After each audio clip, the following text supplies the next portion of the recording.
Merci beaucoup, frère Bosé. Bonsoir, mes amis. Je suis très heureux d'être ici ce soir avec vous pour servir le Seigneur. Je regrette de vous avoir déçu hier soir, ce n'était pas ma faute.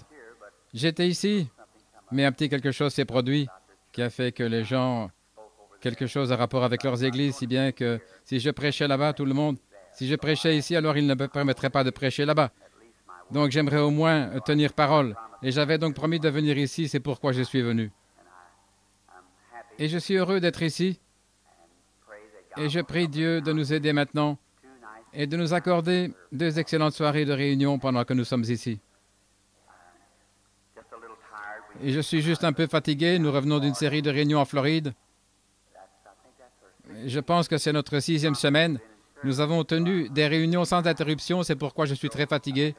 Nous avons parcouru, Billy et moi, je pense, 1700 km en une nuit à bord d'un break Chevrolet. Nous avons effectué ce trajet d'environ 23 heures. J'étais des 2 côtés.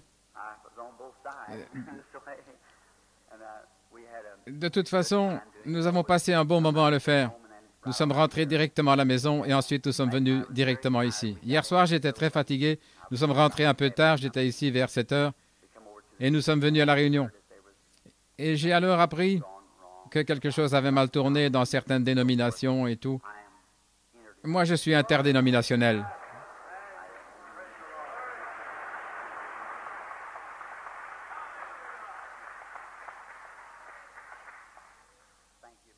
Merci beaucoup.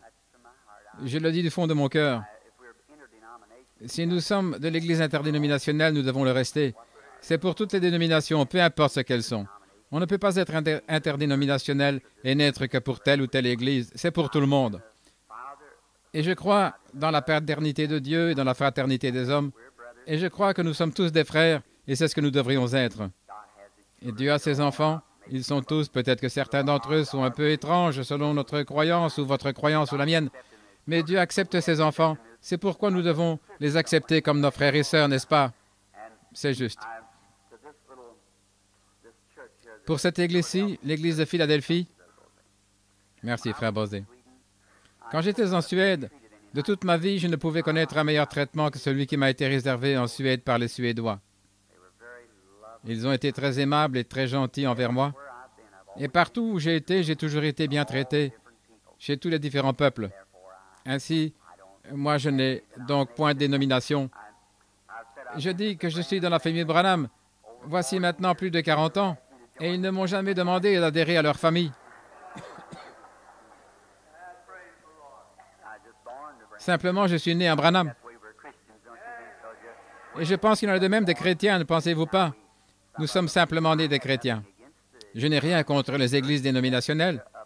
Elles sont ce qu'elles veulent croire. Mais je ne pense pas que nous devrions briser la fraternité. Je crois que nous devrions tous aimer le Seigneur et le servir. Dans ma vie, c'est ce que j'ai essayé de créer autour de moi. Si je ne peux pas éprouver un sentiment d'amour de l'Esprit de Dieu autour de moi, alors il y a quelque chose qui ne va pas. Je ne veux pas être mêlé à quoi que ce soit qui éloignera de moi ce tendre et doux sentiment. J'aimerais que ce sentiment soit toujours là, car c'est par cela que j'aide le peuple de Dieu. Et puis je pense que vous avez déjà été avec des personnes dont vous pouviez à peine supporter la présence. Et peut-être qu'elles maudissent et font des histoires. C'est peut-être des gens bien, mais ils sont tout simplement loin de ce genre d'esprit. Et moi, j'aime le genre qui est amical, gentil, poli, des gens qui se comportent en frères et qui sont aimables. J'aime plutôt ça. Et c'est ce que je crois. J'étais en train de réfléchir. C'est nous qui portons les fruits de Dieu. Et je crois que dans Saint Jean, chapitre 17, Jésus a dit, « Vous êtes le sarment, et lui, il était le cep. » Or, le cep produit les fruits, mais ce sont les sarments qui portent les fruits. Si le sarment tire sa vie du cep, eh bien, c'est le même genre de vie qui est dans le cep. Ne le pensez-vous pas? Forcément. Eh bien, nos mains, nos lèvres et nos yeux sont les mains, les lèvres et les yeux de Dieu que nous avons ici, qu'il a sur la terre. Eh bien, il est retourné à Dieu et il a envoyé l'énergie de son esprit pour nous oindre du Saint-Esprit. Et si donc nous lui sommes soumis, alors nos mains représentent ses mains. C'est pour cette raison qu'il a dit, ils imposeront les mains aux malades et les malades seront guéris. Et quand les apôtres avaient reçu le Saint-Esprit, ils imposaient les mains aux gens. Il se passait quelque chose. Simon le magicien a compris qu'il se passait quelque chose quand Pierre imposait les mains aux gens et que ces derniers recevaient le Saint-Esprit. Il s'agit du don de Dieu. Eh bien, c'est glorieux. Maintenant, quiconque, combien parmi vous les mères, quelle mère ici ne sait pas ce que c'est l'imposition des mains? Quand un petit bébé s'agite, pleure et tout, et que la main de cette mère touche tout simplement ce bébé, ça règle la question. Le petit arrête de pleurer, il se blottit contre sa maman. C'est cela l'imposition de vos mains. C'est cela, la mère, il s'agit d'un contact. Combien parmi vous ici ont déjà eu affaire à un cheval qui était très nerveux, très turbulent, qu'un homme qui aime les chevaux lui tapote simplement la patte et lui parle juste un instant, et le tapote, qu'il pose sa main sur lui, et bien vite le cheval se calme. Et c'est pareil avec l'imposition des mains aux malades. Si Dieu nous oint pour que nous le fassions, nos mains représentent les siennes. Les seules mains qu'il possède, ce sont les nôtres. Et nous prions pour les malades. Tout d'abord pour les médecins. Bien des fois, les médecins sont oints du Saint-Esprit et ils prient pour leurs patients. Et des fois, le médecin, dans le cadre de sa formation, il a étudié la science et les grandes œuvres qui nous ont aidés de différentes manières, nos hôpitaux et tout. Et le médecin entre et il a une lentille, un rayon X, à l'aide duquel ils peuvent regarder et voir une grosseur ou différentes choses qui ne vont pas, des os fracturés. Maintenant, combien c'est contraire à ce qu'était la science autrefois? Les gens disaient qu'il n'existait point de lumière en dehors de la lumière du soleil. La Bible déclare que notre corps est plein de lumière. La radiographie prouve cela. C'est de la lumière de notre corps qu'il s'agit. Cela produit une ombre, et il voit ça avec les rayons X. Eh bien, si le médecin peut palper quelque chose, qu'il peut inciser, quelque chose que l'un de ses 5 sens peut percevoir, je pense qu'aujourd'hui, nous avons des médecins très brillants, de bons hôpitaux et de bons médicaments. Et nous sommes très reconnaissants au Dieu Tout-Puissant de les avoir. Je suis reconnaissant. Et ils font tout ce qu'ils peuvent. Mais parfois, cela les dépasse. Parfois, ils n'en sortent pas. Alors, nous avons un droit parfait. Si tous les facteurs humains ont échoué, nous avons toutefois le droit de nous approcher de Dieu et de lui demander qu'il nous aide. C'est juste, il agit. Il a promis de le faire. Or, le médecin ne prétend pas être un guérisseur. Il ne prétend guérir personne. Il déclare seulement assister la nature. C'est Dieu qui guérit. Eh bien, si vous fracturiez le bras, le médecin pourrait uniquement remettre le bras en place, et le médecin ne peut pas guérir le bras. Le médecin ne fait que remettre l'os en place. Dieu, c'est la nature, comme on l'appelle. C'est en fait Dieu qui guérit l'os. Si nous voulons examiner cela, le médecin pourrait arracher une dent cariée. Eh bien, maintenant, il ne guérit pas l'alvéole. Il ne fait qu'arracher la dent. Il ôte l'appendice malade, mais c'est Dieu qui guérit. Voyez-vous, les médicaments maintiennent la propreté alors que Dieu construit les tissus. Dieu est le seul créateur qui soit, n'est-ce pas juste? Et c'est lui qui crée les cellules et tout, qui édifie la foi. Eh bien, maintenant, ne serait-ce pas une chose merveilleuse si le monde entier, bien entendu, mais si le monde entier pouvait travailler dans l'unité, la fraternité et l'harmonie avec Dieu, la médecine et toutes les différentes églises dénominationnelles et toutes les races et les couleurs des gens, si seulement nous pouvions renverser cette chose et l'ôter de notre esprit et comprendre que nous sommes tous issus d'une seule personne. Oui, c'est juste. Et souvenez-vous, c'est possible qu'un certain frère soit tombé, mais n'empirez pas pour autant sa situation. Aidez-le à se relever, essayez de le ramener dans la communion de Dieu.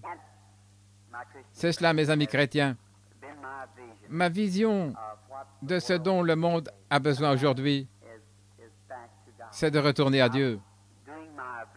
Et je fais de mon mieux. Et j'ai résolu de continuer à faire tout mon possible pour ramener l'homme à Dieu et pour ramener la fraternité et les sentiments de Christ parmi les gens. Maintenant, étant donné que je parle aux pentecôtistes, le plus grand groupe, mes dernières réunions que je viens de terminer ont été parrainées par les baptistes de la Floride. Nous avons donc tenu des réunions pour toutes les différentes dénominations, pour tout le monde. Et aussi, bien des fois, nous avons trop mis l'accent sur je pense, une certaine chose. Nous avons 3000 accents, si vous voulez bien m'excuser, car ce n'est que notre groupe qui est ici ce soir, et je me sens vraiment chez moi à cette chaire, et je suis vraiment le bienvenu, je le sais, et je vous aime, et c'est pourquoi je dis ces choses. Nous avons mis trop l'accent sur nos émotions. C'est possible peut-être que nous ressentons cela aussi longtemps, que nous crions et louons le Seigneur. C'est une très bonne chose. Je pense que c'est bien. Ou peut-être parce que nous avons la puissance, peut-être, pour parler en langue, que c'est juste ça. Mais si cette Église de Philadelphie m'accepte tout simplement comme un serviteur de Dieu et m'accorde, aimeriez-vous savoir ce que je pense être le plus grand besoin de l'Église aujourd'hui? Aimeriez-vous? Là où je pense qu'il y a une déficience, il n'y a pas de travail d'âme. Les gens ne sont pas assez brisés. À ce qu'il semble, il n'y a plus de fardeau. Et donnez-moi quelqu'un qui est tellement brisé à cause des âmes perdues qu'il pleure tout simplement et désire ardemment qu'il y ait un réveil, au point qu'il ne sait plus manger, qu'il ne sait plus. Si vous lisez l'histoire du monde et l'histoire de la religion, vous découvrirez qu'il a toujours fallu ce genre d'esprit pour apporter un réveil. C'est juste. Quand Sion a éprouvé des douleurs ou est entré en travail, je pense que c'est le meilleur mot, alors elle a donné naissance à des enfants. Vous devez être brisé. Il est question de l'atmosphère de la chose. Quand vous allez quelque part, il y a la discussion, vous entrez dans ce type d'atmosphère. S'il y a quelque chose dans l'Église, quelqu'un qui est désobéissant, qui se comporte très mal dans l'Église et qui cause des ennuis, vous ne serez jamais en mesure d'avoir un réveil aussi longtemps qu'il y aura ce genre d'atmosphère autour de vous. Et il faut que tout le monde... Si vous observez quand le Saint-Esprit est venu à la Pentecôte, ils étaient tous au même endroit, d'un même accord,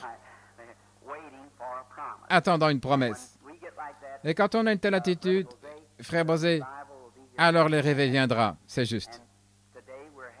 Et aujourd'hui, nous tenons de nombreuses grandes réunions attrayantes qui durent, comme nous les appelons dans le Sud, vous savez, c'est juste un terme qu'on utilise à la place de réveil. Mais je pense que c'est devenu simplement des réunions qui durent, c'est juste, au lieu de réveil. Car dans la nation, nous n'avons pas encore de réveil, d'après ce que je vois. Je ne vois pas. Quand nous aurons un réveil comme celui que l'on a eu lors du réveil du pays de Galles ou en Écosse, ou lors de ces réveils de l'époque de Wesley, quand il y a eu ce grand bouleversement ou un réveil mondial par John Wesley, je pense qu'à ce moment-là, nous aurons un vrai réveil. J'ai récemment remarqué dans mon ministère, les gens, ceux qui sont remplis de l'esprit, mais ils regardent pourtant ce que Dieu fait, les signes ou quelque chose qu'il accomplit, et les gens restent assis et disent, « Eh bien, c'est très bien. » Et vous verrez donc Dieu faire quelque chose d'autre. Et les gens disent, « C'est très bien, nous apprécions ça.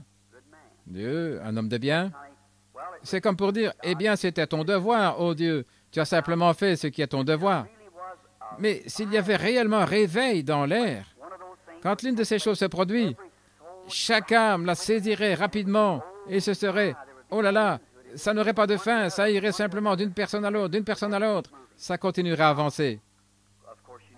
Bien entendu, vous savez, je suis un Américain comme vous, mais en Afrique, où c'est censé être un pays des païens, ça devrait nous rendre plutôt honteux de voir comment ils reçoivent l'Évangile. Quand ils ont vu une seule chose surnaturelle s'accomplir, 30 000 personnes ont reçu Christ comme leur sauveur personnel en une seule fois. C'était des païens. 30 000 païens. On ne se posait pas de questions du tout. C'était tout simplement réglé.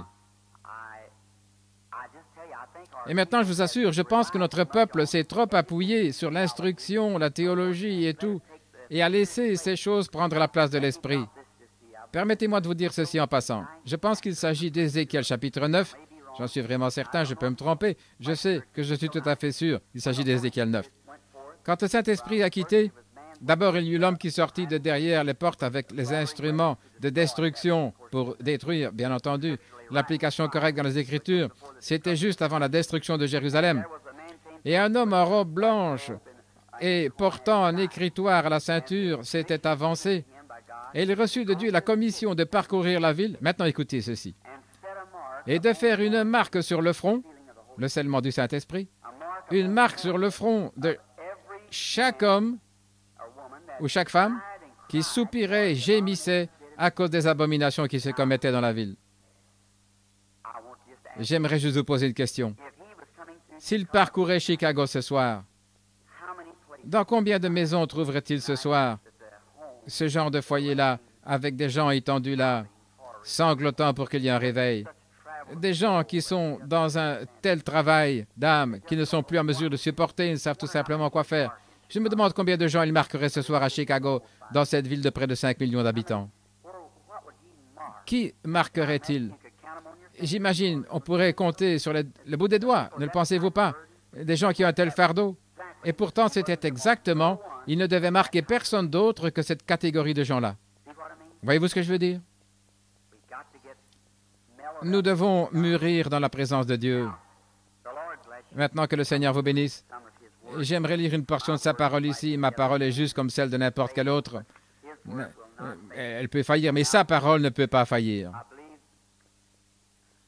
Et maintenant, je crois que demain matin, je dois prêcher à l'école du dimanche.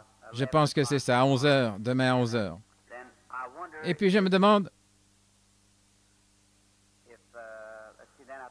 Ensuite, je pense que demain soir, encore à 19h30, à la même heure, 19h, maintenant, amenez vos malades et vos affligés et réunissons-nous et prions très fort.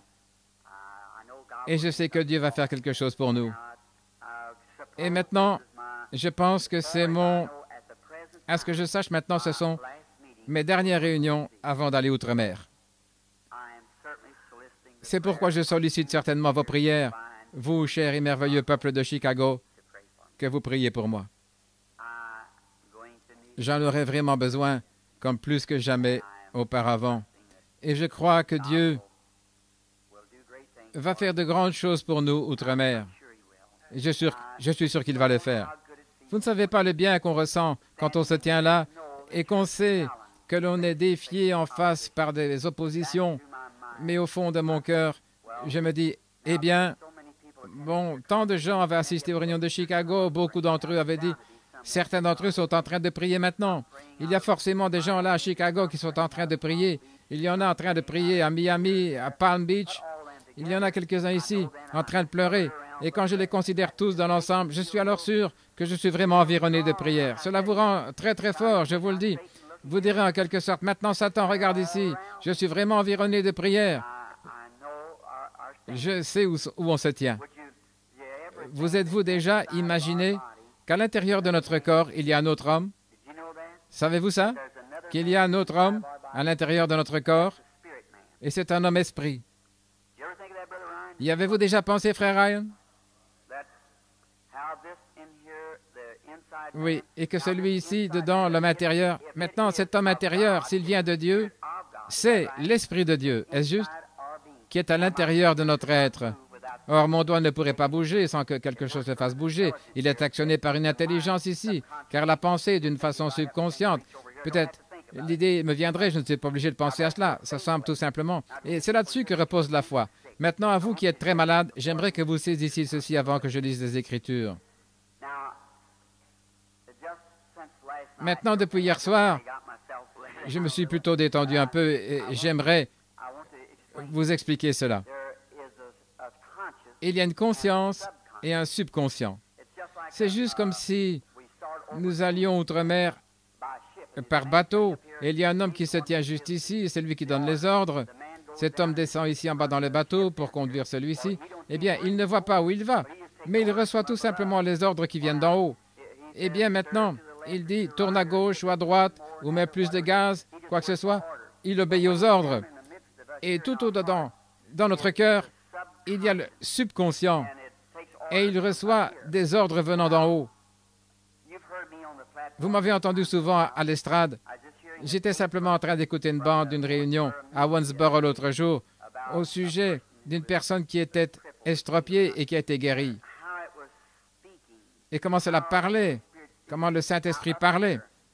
Maintenant, ici en haut, cette conscience monte à l'estrade et dit, « Frère Branham, gloire au Seigneur, j'ai la foi. » Mais juste là en bas, cette autre petite conscience dit, « Eh bien, tu sais bien que tu ne l'as pas. » Eh bien, maintenant, Si vous pouvez amener celui-ci et celui-là à être en harmonie avec celui-là, vous voyez, celui-ci dit oui tout le temps, celui-ci dit oui, mais là tout au fond, il y a quelque chose, ce petit gars, voyez-vous. Vous voulez le faire, vous voulez dire oui, mais juste là au fond, cette petite ombre, là, on ne s'occupe pas beaucoup de ce petit gars qui est ici au fond. Eh bien, vous allez découvrir que c'est plutôt lui qui dirige les choses. Alors si ce gars, après tout, c'est lui qui conduit le bateau, c'est lui qui est aux commandes, celui-ci pourrait faire beaucoup de déclarations, mais c'est ce gars qui travaille ici en bas, voyez-vous. Ainsi, il dit oui, oui, je crois cela, oh oui, je le crois certainement. Et si c'est vrai, si celui-ci et celui-ci s'accordent avec cela, alors nous obtenons la chose. Et alors, cela devra marcher. Mais tant que ce n'est pas le cas, eh bien, ça ne marchera pas, c'est tout. Parce que vous avez des ordres qui vont dans ce sens et ceux-ci ils vont dans l'autre sens, et ils poussent tout simplement votre bateau d'un côté et vous ne quittez pas le port, vous êtes toujours par ici. C'est pourquoi nous devons amener ces gars à être en accord et à dire « Dieu a raison », et celui-là dit « Dieu a raison » et l'autre « Dieu a raison », alors nous avançons. Nous recevons des ordres et tout, il n'y a aucun obstacle devant vous, il n'y a rien pour vous faire douter. Tous les symptômes que vous pourriez avoir, vous pourriez retourner à l'hôpital le matin et qu'on dise « Eh bien, votre bras est toujours raide, votre cancer est toujours là ». Ça n'aura pas la moindre... Cela ne vous déconcertera pas du tout. Si cela, ceci et ceci s'accordent, c'est juste. La foi fait tout. Or, Dieu est en vous. Vous qui avez le Saint-Esprit. Dieu est en vous. Croyez-vous cela? Et maintenant, Jésus a dit, je vous donne le pouvoir. Je vais vous montrer la faiblesse de l'Église par la grâce de Dieu. Je vous donne le pouvoir sur les esprits impurs. Vous allez les chasser. Non pas moi, mais vous. En mon nom, ils chasseront les démons. Ils parleront de nouvelles langues. Ils saisiront les serpents. Ils boiront des breuvages mortels. Cela ne leur fera pas de mal. Pensons au grand Saint Paul. Une fois, ils ont accosté sur une certaine île. Le bateau avait fait naufrage. Dieu lui avait promis qu'il allait arriver à une certaine destination. Il retournait à Rome pour comparaître devant César. Et il croyait en Dieu. Il aidait donc les hommes. On l'avait lié avec des chaînes. Il était prisonnier. Et il aidait les hommes à jeter du bois dans le feu. Et quand il y jetait du bois, une bête au venin mortel, un serpent, l'a mordu à la main. Un venin si mortel qu'une personne mordue tombait raide morte après une minute ou deux. Et ainsi, les indigènes ont dit, cet homme a des chaînes, c'est un prisonnier, ça doit être un meurtrier, parce qu'il peut avoir échappé à la tempête, mais il ne va pas en réchapper à ce serpent, il va mourir. Maintenant, écoutez. Un moment, après, Paul a regardé, il a vu ça, ceci et cela s'était accordé. Il n'y avait pas la moindre crainte. Il a dit, ils saisiront des serpents, ils ne leur feront pas de mal. Il a considéré cette morsure mortelle sans crainte. Quand vous avez peur, alors Satan s'en mêle. Satan, c'est la crainte, mais l'amour parfait chasse toute crainte. Voilà, je suis l'homme de Dieu, voilà. Ce serpent suspendu à ma main, mais il n'y a aucune crainte ici, ici ou là. Voyez-vous, tout était en harmonie. Il a regardé l'animal, il s'est dit, eh bien, il a secoué dans le feu, il est retourné chercher encore du bois qu'il devait être au feu. Oh, diriez-vous, Paul, n'as-tu pas peur de tomber mort? Certainement pas. Je ne peux pas tomber mort, le Saint-Esprit est en moi. Eh bien, le Saint-Esprit même, qui a créé les cieux et la terre, avait tellement rempli cet homme de sa puissance que la mort qui était dans les crochets de ce serpent ne pouvait même pas pénétrer dans son corps parce que tout son corps était rempli de l'esprit autant qu'il était rempli de sang. Est-ce juste? Et chaque petite cellule de sang est une vie et à ce moment-là, vous êtes tout chargé, tout rempli du Saint-Esprit. Oh, certainement, ils ont marché sur l'eau, ils ont accompli de grands miracles et tout. Pourquoi?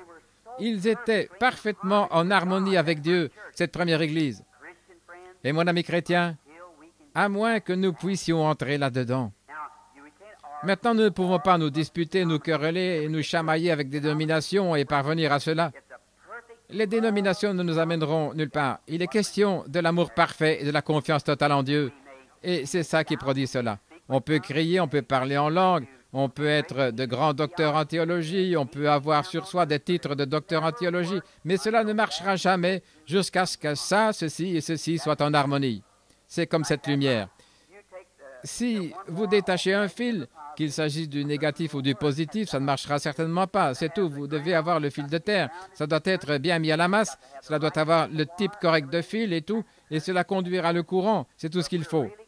Et si nous sommes réellement fondés en Christ, que le Saint-Esprit est en nous et que nous sommes enracinés et établis dans la foi de Dieu, cela va certainement apporter la lumière de l'Évangile au monde. C'est juste. Cela va guérir les malades, ça va accomplir de grandes œuvres. Que Dieu vous bénisse, chrétiens, et puissiez-vous recevoir ces bénédictions. Maintenant, dans Nombre, j'ai dépassé l'heure pour commencer la ligne de prière. Mais j'aimerais lire cette écriture de Nombre, chapitre 21. C'est tout simplement tombé sur mon cœur tout à l'heure, en sorte que je me suis simplement dit que je devrais lire cela. C'est un passage bien connu au sujet de Moïse et des enfants d'Israël. Et je crois que Dieu va bénir sa parole maintenant, pendant que nous allons la lire. Et pendant que je lis cela, gardez cela à l'esprit, les choses que je vous ai dites. Gardez-les à l'esprit. Jésus est passé près d'un arbre. Il a regardé dessus, il n'y avait pas de fruit. Il a dit que personne désormais ne mange de ton fruit. Et il a continué son chemin jusqu'à Jérusalem. Bien entendu, là, on l'a querellé, il ne pouvait pas le supporter. Pour lui, c'était la mauvaise sorte d'atmosphère. Alors il est sorti, il est retourné, il est descendu de la montagne le lendemain matin. Et pendant qu'il passait, je pense que c'était vers 11 heures, Pierre a regardé cet arbre, il a dit, « Dis donc, regarde, tu as simplement dit cela hier, et cet arbre est mort depuis la racine, il a séché. » Et Jésus a dit, « Ayez foi en Dieu. » Est-ce juste? Car en vérité, je vous le dis, si vous, pas si moi, si vous, dites à cette montagne, « Ôte-toi de là, et si vous ne doutez pas, il vous obéira. » Obligatoirement, il doit faire exactement ce que vous dites. Pourvu que vous ne doutiez pas, eh bien, croyez-le ici. Maintenant, nous amenons ce subconscient aussi à croire cela. Et quand le subconscient et cette conscience sont en harmonie avec Dieu, alors la chose va arriver. Nombre, chapitre 21, verset 5. « Et le peuple parla contre Moïse et contre Moïse. Pourquoi nous avez fait vous monter hors d'Égypte pour que nous mourions dans ce désert? Car il n'y a point de pain, il n'y a point d'eau, et notre âme est dégoûtée de cette misérable nourriture. » Alors l'Éternel envoya contre le peuple des serpents brûlants. Ils mordirent le peuple, et il mourut beaucoup de gens d'Israël. Le peuple vint à Moïse et dit, « Nous avons péché, car nous avons parlé contre toi et contre l'Éternel. » Contre toi et contre l'Éternel. Prie l'Éternel, afin qu'il éloigne de nous ces serpents. Moïse pria pour le peuple. L'Éternel dit à Moïse, « Fais-toi un serpent d'airain et place-le sur une perche.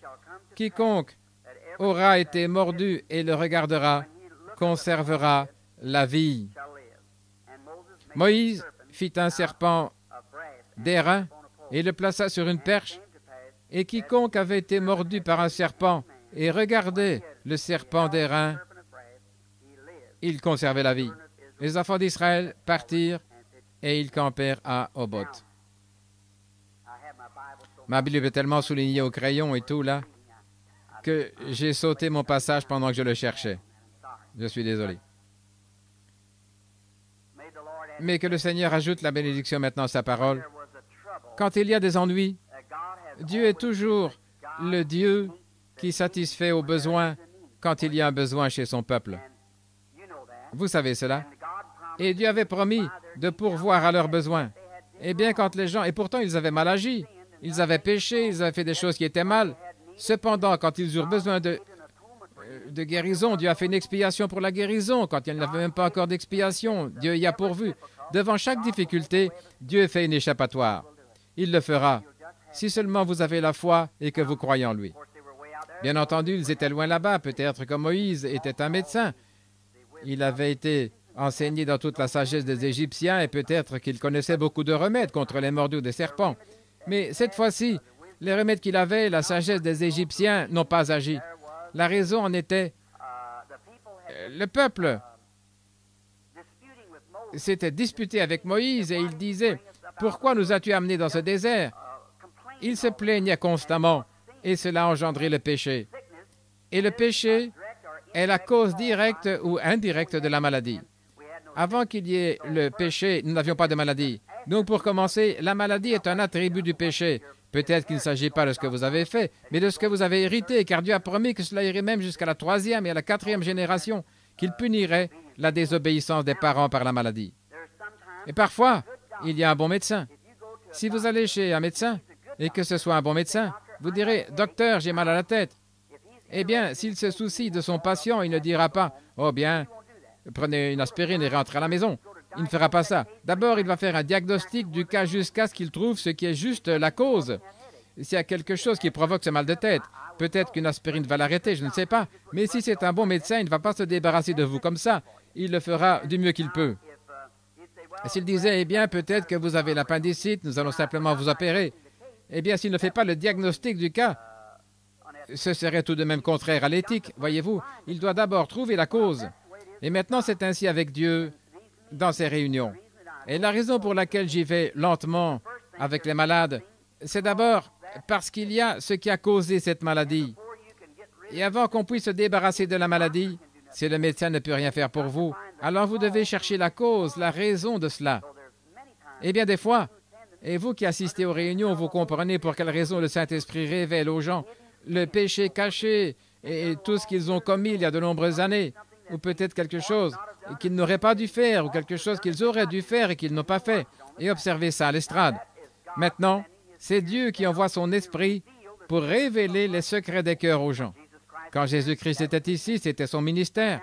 Quand il a trouvé la femme qui avait vraiment soif de l'eau de la vie, croyez-vous cela? Saint Jean chapitre 4, et Jésus a engagé une conversation avec elle. C'était une Samaritaine, pas une Juive. Il a dit, apporte-moi à boire. Et aussitôt, il a voulu tenir une conversation avec elle. Elle a dit, ce n'est pas la coutume que vous demandiez pareille chose. Tu es un Juif et moi une Samaritaine. Elle a dit, si tu savais à qui tu parles, c'est toi qui me demanderais à boire. Et sans tarder, elle a voulu cette eau. Il a dit, va chercher ton mari. Voyez-vous ce qu'il a fait? D'abord, il est allé droit à la raison pour laquelle elle ne pouvait pas boire de cette eau. Avant qu'elle puisse avoir cette eau, il y avait une raison. Elle a dit, je n'en ai point. C'est exact, il y en a eu 5. Et celui avec lequel tu vis maintenant n'est pas ton mari. En d'autres termes, elle était une concubine. Elle a dit, je vois que tu es un prophète. Et alors elle a dit, le Messie doit venir. Et nous savons que lorsqu'il viendra, il nous annoncera toutes choses. Et il a dit, je le suis. Je le suis, moi à qui tu parles. Je suis le Messie. En d'autres termes. Elle est allée dans la ville, et non seulement son propre péché lui fut pardonné, mais à cause d'elle, un grand nombre de gens crurent au Seigneur Jésus, et celui-ci leur a parlé. Et quand Philippe est allé leur prêcher après que le Saint-Esprit était venu, Jésus n'a pas accompli un seul miracle selon les Écritures, à ce que nous sachions, pendant qu'il était en Samarie. Il est simplement allé là et leur a parlé du royaume de Dieu. Et ils ont dit à la femme, « Maintenant, nous croyons nous-mêmes, parce que nous l'avons entendu parler. Il est différent des autres. Et nous sommes convaincus que c'est bien lui le Messie. » Et ainsi donc, après, Philippe est allé là et leur a prêché. Jésus avait déjà porté le message. Et puis probablement qu'il y avait déjà eu un moment chez eux où ils avaient dit, nous savons que le Messie est sur la terre et tout ira bien maintenant. Et puis Philippe est allé leur prêcher. Et c'est à ce moment-là que les guérisons se sont produites, que de grands miracles et de grands prodiges se sont produits. Et ensuite, Jacques ou Jean et Pierre sont venus et les ont baptisés dans le corps des croyants. Et le Saint-Esprit est descendu sur eux. Et de là, l'Église s'est mise en marche. Voyez-vous comment Dieu fait les choses? Il fait le diagnostic du cas, il se débarrasse de tout et ensuite il descend carrément pour vivre lui-même dans la personne. C'est ce que Dieu désire faire ce soir. Il veut se débarrasser de tous les péchés qu'il y a dans ce groupe, s'il y a le péché ici. Ma prière est qu'il n'y en ait pas. Mais s'il y en a, qu'est-ce que le péché, frère Branham? Eh bien, aujourd'hui, je vous assure, j'ai perdu mon tempérament. Voyez-vous, le péché, c'est l'incrédulité. C'est ça le péché. Il n'y a point d'autre péché que l'incrédulité. Ce n'est pas un péché de faire des choses telles que boire et fumer et jouer aux jeux d'argent et la prostitution. Ce n'est pas ça le péché. Ce sont les résultats du péché. La raison pour laquelle vous faites ces choses, c'est parce que vous êtes un incroyant. Ce sont des attributs du péché. Maintenant, si vous croyez, vous n'allez pas. Jésus a dit, celui qui écoute mes paroles et qui croit celui qui m'a envoyé à la vie éternelle, car il a cru. Eh bien, si vous croyez, vous ne ferez pas ces choses. Vous ne pouvez pas faire qu'un grain, qu'une tige de blé devienne un gratron, n'est-ce pas? Pas du tout, c'est impossible. La vie qui est dedans est celle du blé. C'est pourquoi elle produit du blé. Si vous êtes né de l'Esprit de Dieu, vous êtes un chrétien, vous ne pouvez rien faire d'autre que porter les fruits d'un chrétien. C'est tout, voilà tout. Bien entendu, si vous portez d'autres fruits, Jésus a dit, c'est à leurs fruits que vous les reconnaîtrez. Est-ce juste? Ce n'est pas par leurs actes, ni par ceci ou cela, mais par leurs fruits. Eh bien, le blé, si vous dites, j'ai planté du blé dans ce champ, et si moi, je vais là, et que je ne vois pas les fruits du blé, eh bien, je vais plutôt douter un peu de vous. Mais si vous dites, eh bien, j'ai planté du blé dans ce champ et que cela produise du blé, eh bien, vous n'avez aucun problème. Les fruits prouvent que c'est ce que vous avez mis dans le champ, c'est-à-dire du blé. Et puis l'incrédulité, c'est la seule chose qui puisse vous éloigner du royaume de Dieu. Ce péché, ce n'est rien d'autre que l'incrédulité. Vous direz, frère Branham, j'ai cessé de boire, j'ai cessé de faire ces choses. et j'ai abandonné mes mauvaises voies. Eh bien, vous avez fait cela pour une raison.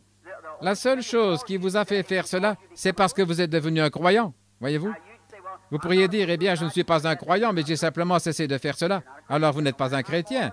Et peu importe combien vous avez une haute moralité, vous pourriez observer tous les 10 commandements et pratiquer tout ce qui est conforme à la morale et être un incroyant. Vous êtes toujours pas un chrétien, vous êtes toujours mort. Aux yeux de Dieu, vous êtes tout autant disqualifié pour ce qui est d'entrer dans le royaume. Eh bien, je crois que tout homme, qu'il soit pécheur ou pas, doit avoir de la moralité. Je ne cherche pas à écarter la moralité, mais je dis qu'un homme qui cherche réellement, vous diriez, eh bien, ce sera bientôt la fête du Nouvel An. Les gens diront, je tourne une nouvelle page. Eh bien, ça ne sert à rien. Pourquoi n'en tournez-vous pas une là? Il ne s'agit pas de prendre une page, mais de prendre un livre, changer de livre. Et alors, Dieu va s'occuper de vous à partir de ce moment-là. Alors, son Saint-Esprit entrera en nous, et alors, nous devenons ses représentants. Et alors, nous ne pouvons porter que des fruits du chrétien si l'esprit chrétien domine sur nous. Est-ce juste? L'esprit chrétien, c'est l'esprit de Christ. Et Jésus a dit, vous ferez aussi les choses que je fais. Est-ce juste? Vous ferez les mêmes choses que je fais, et même de plus grandes, car je m'en vais au Père. Il a dit encore un peu de temps et le monde ne me verra plus, c'est-à-dire les incroyants. Le cosmos, l'ordre du monde, ne me verra plus. Mais vous me verrez, les croyants, car je serai avec vous, même en vous, jusqu'à la fin du monde. Eh bien, les attributs de cette vie chrétienne parfaite seraient dans un groupe de gens et se manifesteraient dans leur vie jusqu'à la seconde venue de Jésus-Christ. Je pense que je vous ai parlé de ma conception de Dieu, de ce que Dieu est. Écoutez ceci. Pour moi, je crois que Dieu a toujours été un Dieu triunitaire. Christ, le Saint-Esprit de Dieu, est tout simplement comme une règle de 3. 3 pieds. Les 12 premiers pouces, c'est Dieu le Père. Les 12 pouces qui suivent, c'est Dieu le Fils. Et les 12 derniers pouces, c'est la règle de 3 pieds. Voyez-vous, la règle entière, c'est Dieu le Saint-Esprit. Et personne d'entre nous ne croit dans 3 différents. On ne dit pas qu'il y a un Dieu le Père et un autre Dieu plus jeune, le Fils, et un autre homme, Dieu le Saint-Esprit. Ce serait du paganisme. Il s'agit seulement d'un seul Dieu, dans 3 dispensations différentes. Maintenant, quand Dieu est descendu ce matin sur le mont Sinaï et que Moïse a écrit, il est monté là-haut pour recevoir les commandements, il était dans une colonne de feu. N'importe qui sait que c'était Dieu le Père, n'importe qui sait que c'est ça, l'ange de l'Alliance. Et l'ange de l'Alliance, c'était Jésus-Christ, c'est juste? C'est ce que dit la Bible. Maintenant, le voilà dans la colonne de feu. Personne ne pouvait le toucher. Il est saint. Personne ne peut l'approcher. Absolument pas. Et quand il est descendu sur cette montagne pour écrire de son propre doigt ses commandements que Moïse devait placer dans l'arche, les éclairs brillaient, les tonnerres grondaient, et la terre trembla si fort que Moïse lui-même fut terrifié. Et le peuple dit que Dieu ne parle pas de peur que nous mourions, que Moïse nous parle, mais pas Dieu. Et même si une bête touchait cette montagne, elle devait être transpercée avec une flèche. Elle devait être mise à mort, parce que la montagne était sainte, Dieu était là-haut. Maintenant, observez l'amour de Dieu. Cela devrait vous amener à vous mettre à prier pour un réveil. Dieu condescendant, descendant, se révélant. Alors Dieu apparut là dans la colonne de feu. Et puis la fois suivante qu'il est apparu sous une forme visible, c'était lorsqu'il est apparu sous la forme de son Fils, Jésus-Christ. Il a couvert une vierge de son ombre, il a créé une cellule de sang dans son sein, laquelle a produit le Fils de Dieu. Et Dieu était en Christ, réconciliant le monde avec lui-même. Est-ce juste? Jésus a dit, ce n'est pas moi qui fais les œuvres, c'est mon Père qui demeure en moi. C'est lui qui fait les œuvres, ce n'est pas moi. Je fais seulement. On lui a posé la question quand il a passé ses infirmes ce jour-là, il n'a guéri qu'un seul homme qui souffrait de la prostate ou quelque chose comme cela. On a dit, pourquoi n'as-tu pas guéri les autres? C'est comme les gens le disent aujourd'hui, oh, tu as simplement laissé qu'il guérisse celui-ci, qu'il guérisse celui-là, je le croirais. Eh bien, ce sont les mêmes critiqueurs aujourd'hui. Il a dit, je ne fais rien, moi, que mon Père me le montre premièrement, alors je fais ce qu'il me dit de faire. Eh bien, le Père est en moi, et ce qu'il me dit de faire, je le fais. Ça, c'était Dieu sur la terre. La Bible dit qu'il sera appelé Emmanuel, ce qui signifie Dieu avec nous. Est-ce juste? Et voilà Dieu en tant qu'un Dieu condescendant, descendant maintenant. Il est sous la forme de l'homme. Maintenant, suivez. Il s'est rapproché un peu plus de l'homme. Et maintenant, il devait donner ce sang qui était un sang pur, venu non pas par le sexe, mais par une naissance virginale. Et il a donné ce sang pour purifier les cœurs des hommes et des femmes nés du sexe, comme vous et moi. Et il nous a purifiés de nos péchés, afin que Dieu lui-même, maintenant, dans la troisième personne, vivent dans le cœur humain. Dieu a tant aimé ses créatures. Oh, quand j'y pense, mon cœur se fond. Comment donc ce grand Jéhovah, qui s'était tenu là et qui a créé l'univers, qui a créé toutes choses. Je suis allé là, mon Palomar, et j'ai regardé à travers ce télescope, et j'ai vu là 120 millions d'années-lumière, et j'ai vu des mondes, des systèmes solaires. Le système solaire, là, les mondes, et les autres soleils, lune, monde et étoiles, à 120 millions d'années-lumière. Et puis au-delà, il y a encore des mondes, des lunes et des étoiles. Et ce Jéhovah Dieu, qui a créé toutes ces choses, est descendu lui-même pour vivre dans votre cœur et dans mon cœur. Avant de le faire, il a dû nettoyer son chemin. Il a dû leur montrer la loi et les commandements. Ensuite, il a dû descendre pour leur montrer l'amour et puis ouvrir carrément son chemin dans le cœur de l'homme. Et maintenant, Dieu est en nous. C'est juste. Maintenant, nous sommes ses mains sur la terre. Nous sommes ses yeux sur la terre. Nous sommes son évangile sur la terre. Et l'évangile ne consiste pas uniquement à la parole. La parole rendue manifeste, c'est ça l'évangile. L'évangile n'est pas venu en parole seulement, mais avec la puissance et la démonstration du Saint-Esprit. Allez par tout le monde et démontrez la puissance du Saint-Esprit à toutes les nations. Eh bien, au lieu de ça, nous nous mettons à enseigner la théologie. Et nous avons fait 2000 ans, et 2 tiers des habitants de la terre n'ont jamais entendu parler de Jésus-Christ. 2 tiers ne savent rien du tout de Jésus-Christ. Pensez-y. Eh bien, vous direz, c'est là-bas, dans les pays des païens. C'est pratiquement aux États-Unis d'Amérique. Dans la petite ville de New Albany, dans l'Indiana, juste là au sud de là où j'habite, on a fait un recensement il y a environ 3 ou 4 mois. On a découvert que dans cette ville, je crois, de 27 000 habitants, il y a plus, je crois, que le tiers ou le quart d'entre eux qui ne fréquentent même pas l'Église. Ils sont membres d'une certaine Église, mais ils n'ont jamais franchi la porte de l'Église. Et j'ai entendu une analyse sur Boston, le nombre d'enfants qui sont dans la délinquance juvénile. Le capitaine Al-Farrar, un ami personnel, il est responsable du FBI. Il a reçu le Saint-Esprit lors de mes réunions, alors qu'il me filait depuis 2 ans pour m'attraper, pour voir ce que je faisais. Il est venu à Dallas, ou plutôt à cette grande réunion ce soir-là. Il s'est tenu là. Et il a dit, j'aimerais... Vous savez, mon travail, c'est de démasquer le supercherie. Et il a dit, je l'ai filé depuis 2 ans. Et ce n'est pas de la supercherie. Il a dit ceci, c'est la puissance du Dieu Tout-Puissant. Et le jour suivant, au stand de tir où il m'avait amené, il a dit, frère Branham, il avait renvoyé sa voiture, il est entré dans cet endroit, il a dit, je voudrais recevoir le Saint-Esprit, je veux naître de nouveau. Eh bien, voilà. Il va prendre sa retraite d'environ 1 an et il veut m'accompagner dans la réunion. Oui, la délinquance juvénile. Maintenant, tous ces jeunes qui sont dans la délinquance, on a fini par découvrir que des milliers, des dizaines de milliers de ces enfants n'ont jamais été à l'Église. Ils ne savent rien de Dieu, ils ne connaissent que des jurons. C'est tout ce qu'ils savent. Eh bien, voyez-vous, on ne trouve pas cela dans un pays de païens, c'est aux États-Unis. Et maintenant, je vais dire ceci avant de clôturer.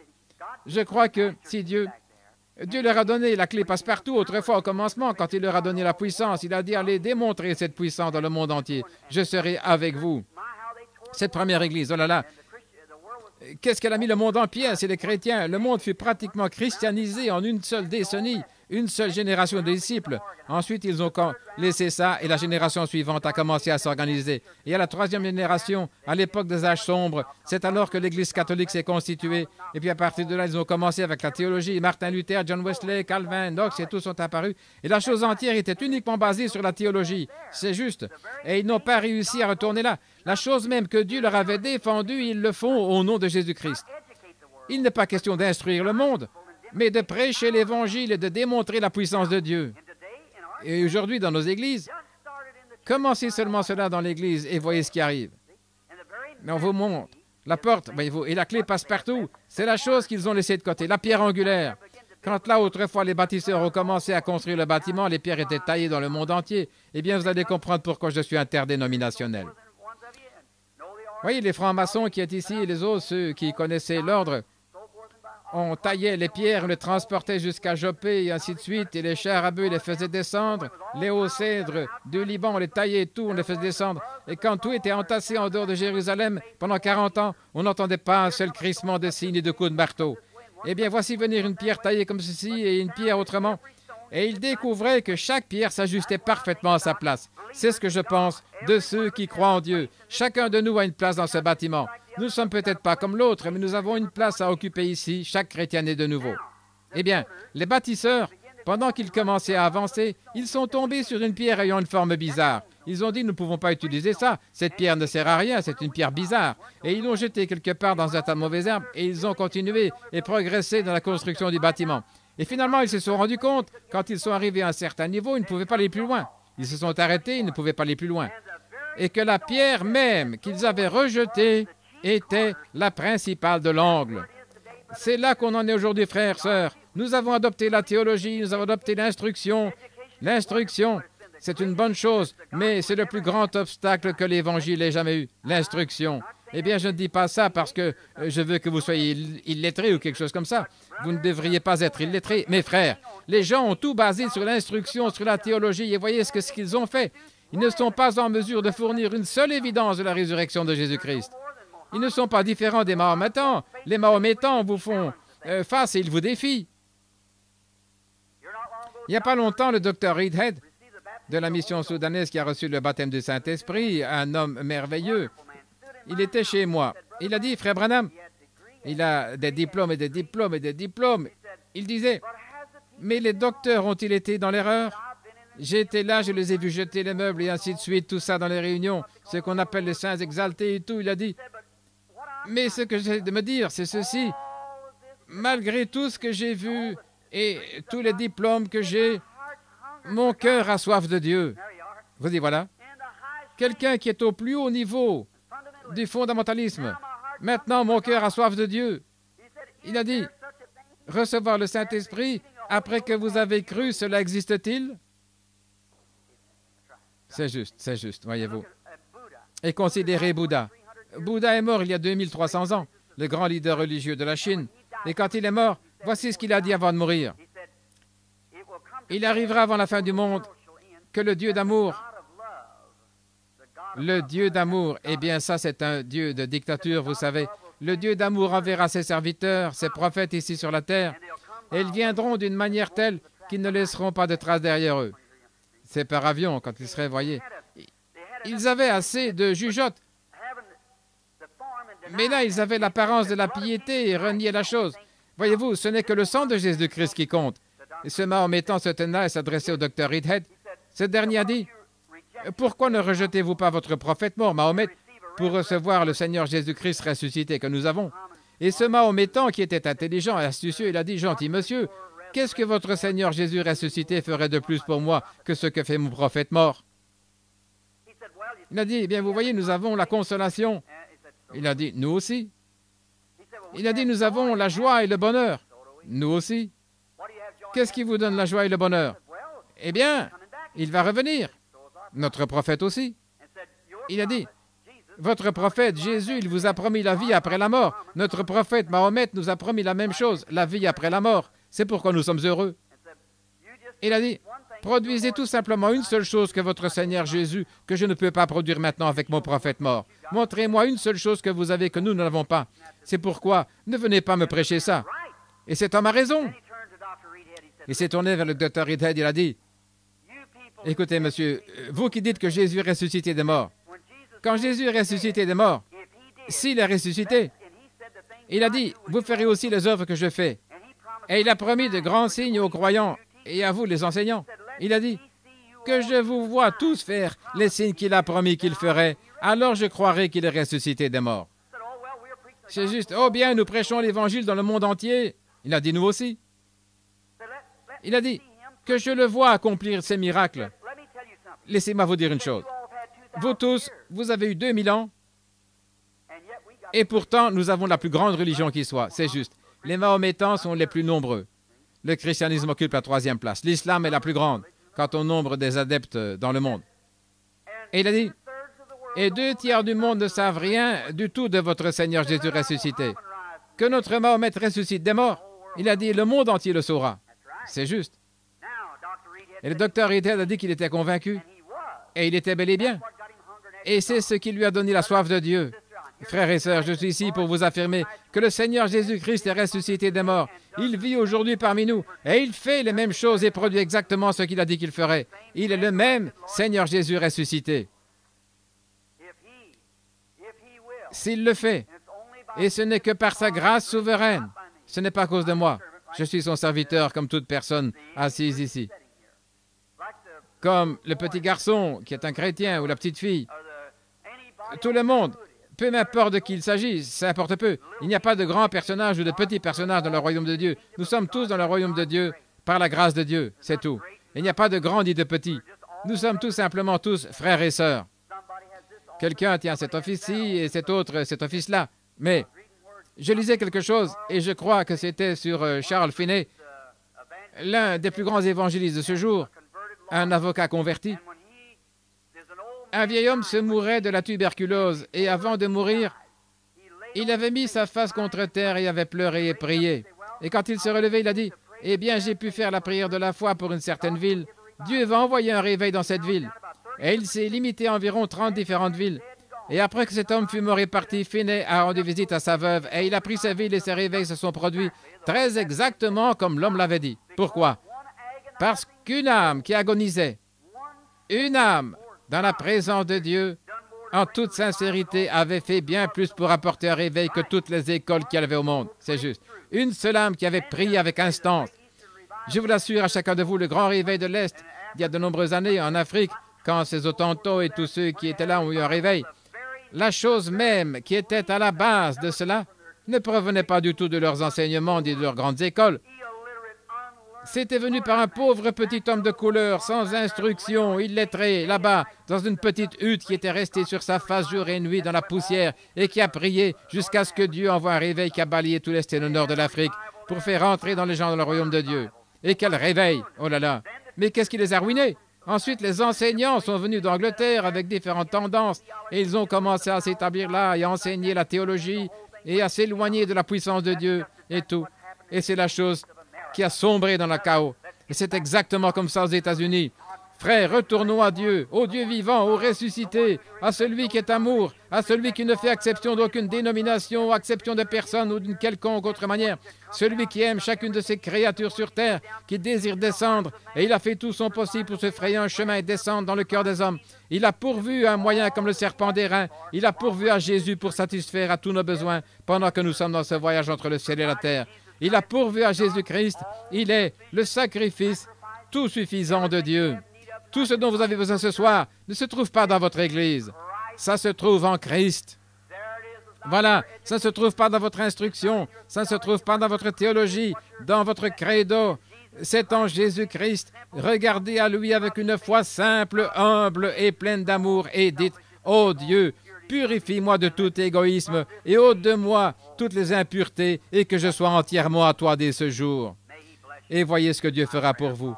Ma prière est que Dieu vous bénisse pendant que nous inclinons la tête. Notre bienveillant Père céleste, je prie d'abord ce soir pour cette grande ville. Alors que je la contemple comme une grande vue panoramique, c'est toute la région métropolitaine et je vois ce soir comment le péché, je pense à Sodome, quand des anges sont descendus pour s'assurer de la véracité de ce qu'ils avaient entendu. Et nous savons que nous sommes proches de quelque chose. Je prie pour Chicago, ô Dieu. Et je crois que de petites réunions comme celle où les véritables croyants se rassemblent à travers la ville sont la seule chose qui peut empêcher la colère de Dieu et le jugement de se déverser à l'instant même. Je pense à notre président qui est là maintenant dans cette réunion en Russie, sachant qu'ils ont l'arme même qui peut faire voler cet endroit en éclats au point où il n'y resterait plus de vie, et ils pourraient le faire avant le lever du jour. Alors, ô Dieu, je me dis, qu'est-ce qui les empêche de le faire? C'est parce qu'il y a encore quelques justes qui prient. Qu'est-ce qui les empêche? C'est parce qu'il y a encore quelques justes qui prient. Oh Dieu, aie pitié, je te prie, Père, aie pitié. Accorde-le ce soir dans cette belle petite église qui se tient ici comme un phare. Un groupe de gens qui ont abandonné leur cœur, leur vie, tout ce qu'ils ont, qui s'avancent volontiers maintenant pour donner librement leur vie pour la cause, qui croient en toi. Ô Père, je te prie de les revêtir maintenant d'une grande puissance ce soir, de la grande puissance de la foi, que toute pensée qui est contraire à ton plan divin soit ôtée ce soir de leur esprit ou de leur subconscient. Ôte cela, Père, Sois avec nous maintenant. Aide-moi, Seigneur. Moi qui suis indigne et qui me tiens ici comme un mortel, sachant qu'un jour je devrai te faire face, rendre compte pour chaque parole que je prononce et chaque pensée qui traverse mon esprit.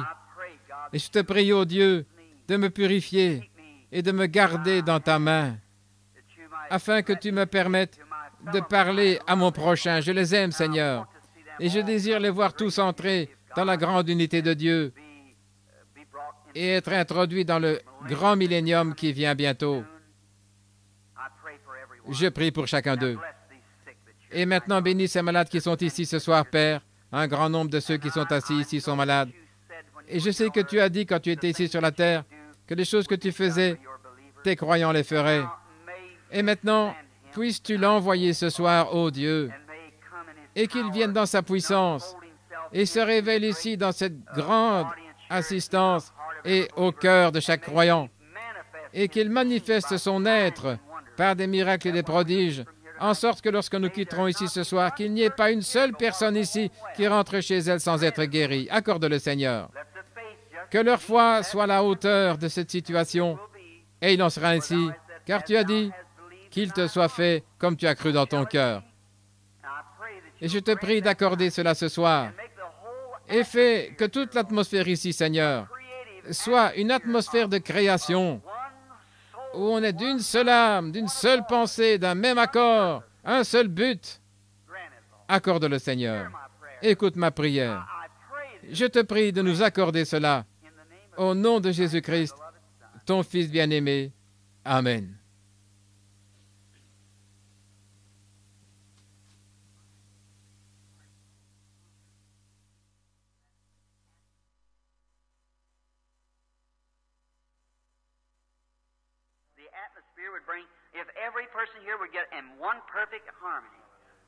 Mon cœur a tellement soif de voir cette atmosphère. Vous voyez, c'est l'atmosphère qui crée cela. Si tout le monde était dans une parfaite harmonie, la chose serait réglée. Comme dans le naturel, vous voyez, pour qu'un œuf éclose, on le met sous la poule et il éclora parce que c'est une question d'atmosphère, c'est la chaleur. Mais enveloppez-le d'une couverture au chaud, il va éclore de toute façon. Dans un incubateur, il va éclore de toute façon. C'est l'atmosphère qui produit le résultat.